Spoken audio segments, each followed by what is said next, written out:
Whatever Oh, the Led first one is. Zeppelin. Led Oh, Led Zeppelin. Zeppelin. Yes, Oh, hell, yes, come on. yes, Okay, yes. awesome. Come on. Easy. Okay, Sorry, Jimmy, Coldplay. Love Jimmy. Coldplay. This is Honeycomb.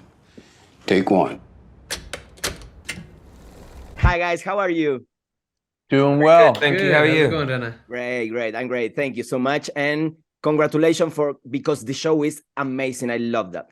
Hey. Thank So you. much. Thank you so much. So, unlike many musical productions where the singing or music is performed by someone else, some of you actually learn to play and sing, and I know you are musicians too, and you end up recording an album for this show. What is the biggest challenge about achieving that authenticity?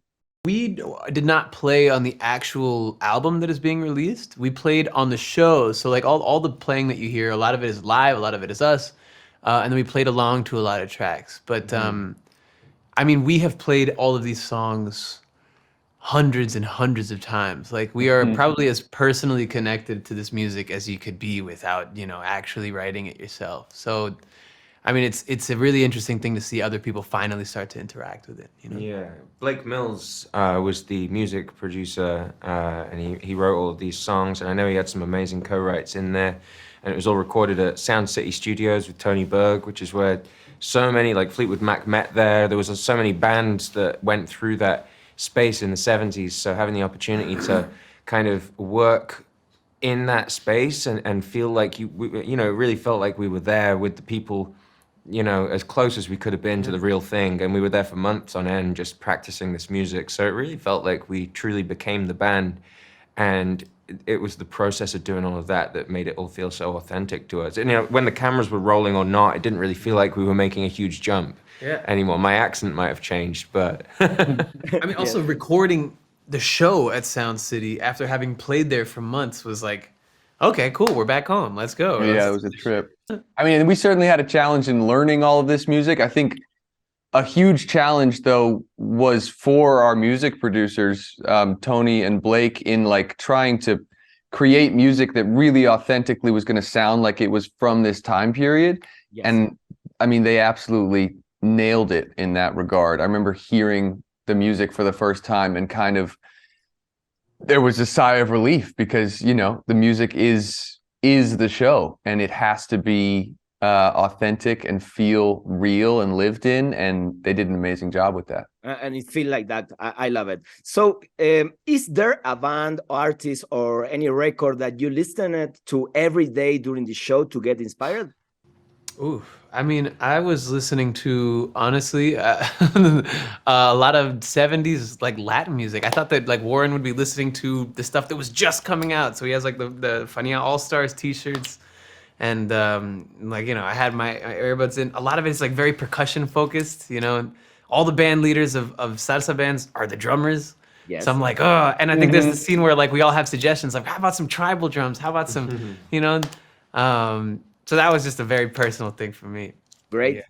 and for me, I was always going back to these playlists that we'd been given by our music supervisors, the writer of the show, had given us a whole wealth of music to listen to, and I just kind of was listening to that, and it was supposed to be sort of, oh, these are the bands we think they might be into, this is who they might be aspiring to be like, and so I tried to do that, but I really, being a musician myself, I kind of just wanted to, we've got the material, we've got the world surrounding us, and a lot of it, I just kind of wanted it to be fresh and from my heart, I suppose, in a way as well.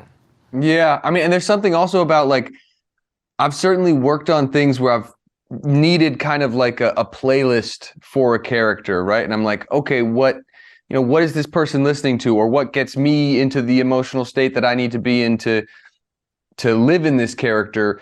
And with this project, that was given to us, and It wasn't only given to us, but we were able to take months to take ownership of it and feel like, a real emotional connection to that music. So often it was just the music from Daisy Jones and the Six because we were so connected to it at that point. Guys, rock hasn't been as popular as it was in the 70s and 90s. Do you feel that this show can make new generations to fall in love with rock music and gain interest in old bands? Oh, absolutely. I think a lot of the fan base for the book is a much younger audience, and a lot of people who've been really going crazy on social media, like with like the fandom for this show, are a part of a generation that doesn't really listen to rock music as much. I think it absolutely has the power to sort of, draw people into that whole world, because I never listened to rock music. So in preparation for this show, it was like, holy shit, look at all this music that exists that I never even like cared about, Yeah, I'd say it's had that effect on us, or at least on me, and generally going project to project, especially if it's music based, it's always like, oh, I'm being introduced to a new world through going through this, and I'm like coming away from a project knowing about this whole new, section of music that I hadn't really spent time with before. And so I feel like, for people who were into the story in the book, I mean, that's like all your imagination, and there's only so much you can imagine through that. So I think having the window into the reality of what that was, and having the soundtrack be what it is, I feel like that could absolutely draw people into the 70s and rock and roll once again. Awesome. So the last question is a quick game for you. I prepared a quick game for you. I will name two bands or musicians, and you have to choose only one, your favorite. It's okay? Okay. Ready. Rolling Stones or U2? Rolling Stones. Rolling that's easy. Stones. Yeah. Okay, perfect. Great. That was quick. Led Zeppelin or Coldplay? Sorry, Bono. What? Led Second one? Zeppelin or Coldplay? What was the The first? first Zeppelin. Whatever Oh, the Led first one is. Zeppelin. Led Oh, Zeppelin. Led Zeppelin. Yes, Oh, yes. Led Zeppelin. yes, Okay, yes. awesome. Come on. Easy. Okay. Sorry, Coldplay. Love Coldplay also. Jimi Hendrix or Harry Styles? Jimi Hendrix. What? Jimi Hendrix. Jimi Hendrix. Get Great. real. These are easy, Great. man. Come on. Sorry, Harry. The Doors or Imagine Dragons? Whatever you said first. The Doors. The Doors. The Doors, Doors. Yeah, 100%. yeah. Okay, the last one. The Beach Boys or Backstreet Boys? The Beach Boys. That one's actually more of a toss-up. I That don't one's know. more of a toss-up for me, but I still might will say say the Beach Backstreet Boys. Really? I'm glad someone did. One of us I'm should. just gonna say it for the culture, Yeah. Somebody Yeah, had to. you should. You should. Okay. Backstreet's back, all right? Backstreet Back, all right. That's perfect. Guys, thank you so much, and too much success for the show. Thank Thank you very much. We can make a good